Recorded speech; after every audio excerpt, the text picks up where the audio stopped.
What's going on to all my gamers and gamers? This your boy Kano, the brutally honest gamer, and I'm back with another video. Let's get it, let's go. Let's go ahead and talk about it, man. So, I was over here watching Morgan's Gaming Nation because I just stumbled across the YouTube channel and saw this video about Hellblade 2, which we already know that Hellblade 2 is something to be excited about because we're finally getting closer to that point of the game actually releasing very soon, which is dope to me in my opinion. Now, what people is complaining about is the 30 frames per second module when it comes to Hellblade 2, and they're not keeping that much of a same energy how they was with Dragon's Dogma. Like, it seems like every time Microsoft does something wrong, people like to have a whole haywire of a hellstorm when it comes to that. But if it's something like, what if, let's say if the next Horizon game for the PS5 is 4K 30 frames per second and people don't really get that angry about it, it just goes to show how hypocritical these opposing gamers are at this point. Personally for me, I prefer to play my games at 60 frames per second, but if it's at 30 frames per second, so be it, as long as the game plays very well. If it doesn't play very well and it's just all stagnant under 30 frames per second, then it's an issue.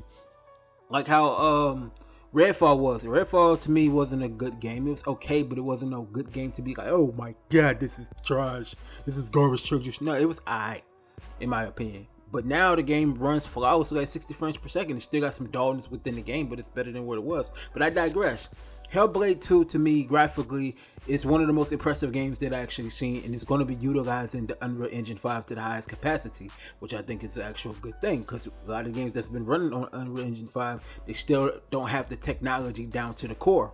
So I see individuals like Marlin's Gaming Nation and Reforged Gaming and other supposed YouTube content creators that are supposing gamers basically just telling lies and just trying to manipulate the system because they want their PS5 to look good and stuff like that, because you already know they're PlayStation fanboys. That's obvious, especially Marlin's Gaming Nation and Reforged Gaming. Those two are the epitome of PlayStation fanboys because they, you know, if you look at their background of their videos, they love PlayStation, which I'm not gonna discriminate. Ain't nothing wrong with playing PlayStation. I got a PS5 and I enjoy some of the games on the PS5, but at the end of the day, Hellblade 2, which do I think it will be Game of the Year contender? It can be. There's a possibility. A lot of people are saying this game is well put together. So I don't see where these fanboys are crying about it just being 30 frames per second. There's nothing wrong with that. We've been playing 30 frames per second type of games way back since the Nintendo 64, PlayStation 1, PlayStation 2 days. You feel me? Original Xbox days, GameCube days. So I don't see why people are crying about that. You feel me? If it's going to be at 60 frames per second, cool, that's a plus. But if not, it is what it is. Stop crying the river about it, man. At the end of the day, Hellblade 2 is going to be phenomenal to a lot of gamers that want to play it. My only gripe that I have with Hellblade is the fact that it has way too many puzzles, and I hope with Hellblade 2 it doesn't go over with the puzzles. It's more of combat action oriented style to it. If they do it like that in that realm, I think it'll be a plug. If not, it is what it is. I'm still gonna play it through Game Pass, or if they'll allow me to review the game early, I appreciate it. But at the for the gamer section, but at the end of the day, it is what it is. So with Hellblade 2 dropping next month, they basically been releasing a lot of information about Hellblade 2, about them refining basically retooling the actual gameplay with the battling mechanics. They make the sword a little bit more heavier, and the gameplay is much more richer and much more deeper when it comes to the storytelling and when it comes to the gameplay mechanics. When it comes to the puzzles, they made it a little bit more easier, but at the end of the day, if they really tweaked it to make it better in a sense, and they really utilized the Unreal Engine 5 for the cinematic graphics standpoint.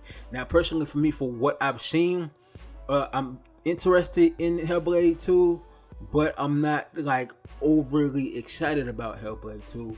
With it being at 30 frames per second, Do I want it at 60 frames per second? Yes, I do. But if it's at 30 frames per second, hopefully that when it does like drop, that the frame rate does not drop to in the 20s or 10s, that it stays at 60 frames per second from start to finish, and the game overall experience is one of a kind. If they can do that, this can be up there for Game of the Year contender, because this year alone we haven't had that many games that was a wow factor at this point.